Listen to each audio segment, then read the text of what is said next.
The Bretton Woods Conference took place in July of 1944, when 44 Allied countries gathered in order to establish a basis for a liberal world economic order after the Second World War. In the conference, two positions were confronted, the American and the British one. The US delegation, that was led by Harry Dexter White, proposed the creation of a system based on the dollar and the American leadership. The position of the United Kingdom, whose delegation was led by Keynes, was that the new system needed to be based on redistribution in order to prevent unequal development. At the end, in the conference, hegemonic American leadership was established, as well as the basis for the creation of a system based on the following three pillars: currency stability, credit and financing institutions, and the promotion of free international trade and investment. The first one included the need to create currency stability in order to expand international trade. The system was based on the dollar exchange standard. It was decided that all convertible currencies would be linked to the US dollar, while US, as the greatest world economic power, had the duty to ensure the parity between dollars and gold. The second pillar in the system were the credit and financing institutions that were created in order to ensure fixed exchange rates. The International Monetary Fund, known as IMF, had the function to provide credit to states in order to finance their short-term balance of payment deficit. The only condition was that IMF would have the power to determine domestic economic policies for all borrowing countries. The voting rights were determined by the size of the economy and the contributions made by member states. In practice, this meant that the US had control over the institution. The World Bank had the function to give development assistance to weaker countries in order to promote a balanced growth of international trade. But, as it had very little funds, their action capacity was very limited. The truth is that during the first years after the creation of the Bretton Woods system, the financial institutions had very little power and were controlled by the US.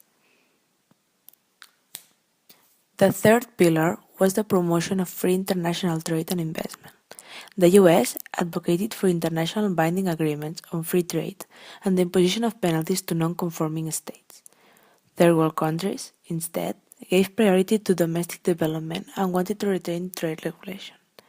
At the end, the General Agreement of Tariffs and Trade, also known as GATT, was formed in 1948.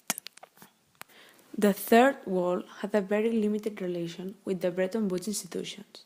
The main reasons were the US domination, the elitist character, and the exclusion of small economies in the decision-making process.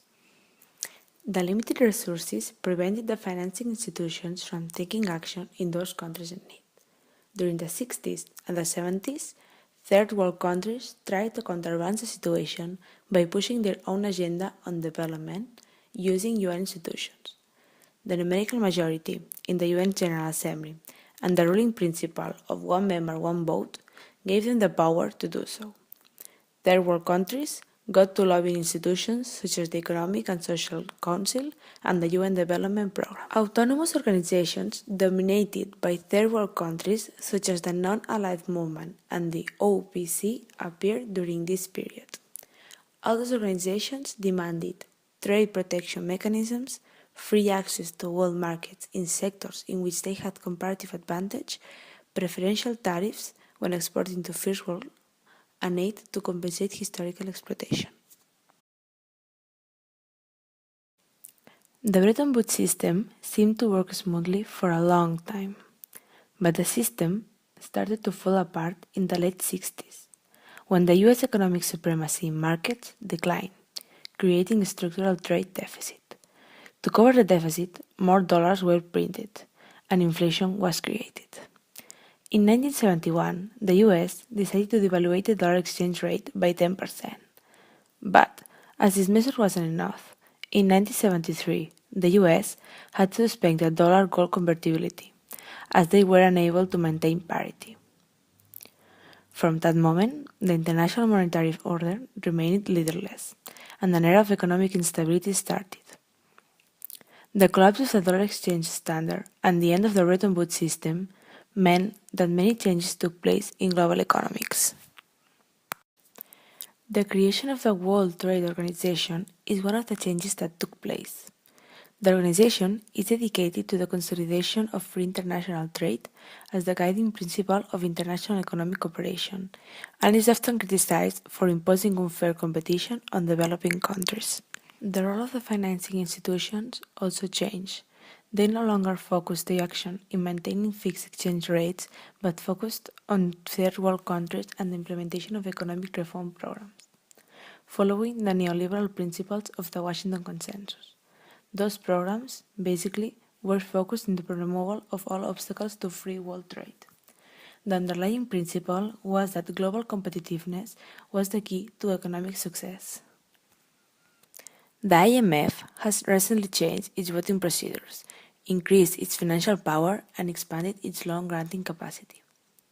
This movement can be understood as an attempt to distance itself from neoliberal policies with the aim of becoming an independent actor. The IMF seeks to become a regulatory body in the future global economic order.